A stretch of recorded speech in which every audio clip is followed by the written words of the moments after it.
আসসালামু আলাইকুম বন্ধুরা, সবাই কেমন আছেন? আশা করি ভালো আছেন।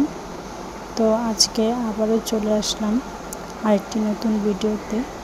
এই ভিডিওতে আজকে আপনাদের আমি করে দেখাবো পোলাও। যে কোনো অনুষ্ঠান বা বিয়ে বাড়িতে পোলাও ছাড়া চলেই না।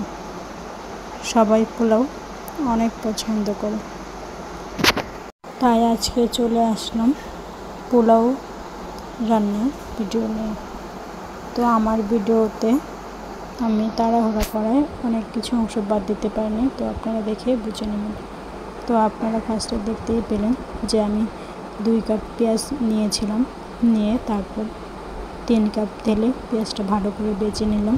তারপর গরম মশলা দিয়ে পেঁয়াজটাকে ভালো করে ভেজে তারপর এখানে গরম মশলা দিয়ে দিলাম, আদা বাটা, রসুন বাটা দিয়ে পেঁয়াজটাকে ভালো করে ভেজে নিলাম।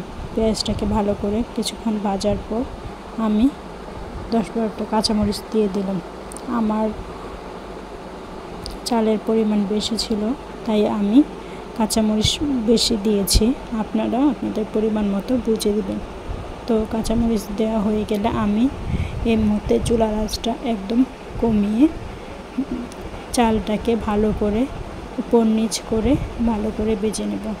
এই চাল ভাজার কাজটা খুব সতর্কভাবে করতে হবে, কারণ চাল যাতে নিচে লেগে না যায় ভালোভাবে খেয়াল করতে হবে। তো আমার চাল ভাজা হয়ে গেল। এখন আমি এখানে গরম পানি দিয়ে দেব। গরম পানি দিয়ে চারদিকে পানিটা ভালোভাবে মিশিয়ে নেব। তো মিশিয়ে নেওয়া হয়ে গেলে আমি একটা ঢাকনা দিয়ে ঢেকে দেব।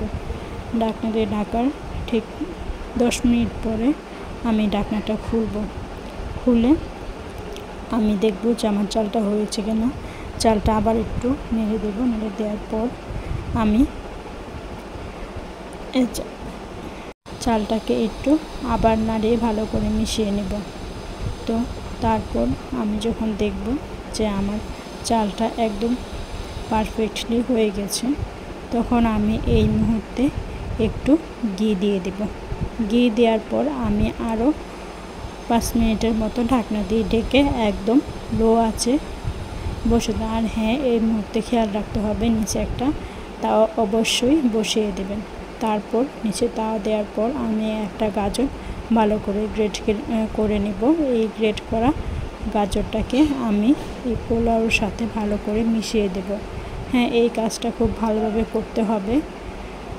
করার পর শেষে আমি আবারও একটু ঘি দিয়ে দিব, যাতে ঘিয়ের একটা গন্ধ আসে। তৈরি হয়ে গেল আমার সুস্বাদু পোলাও রেসিপি।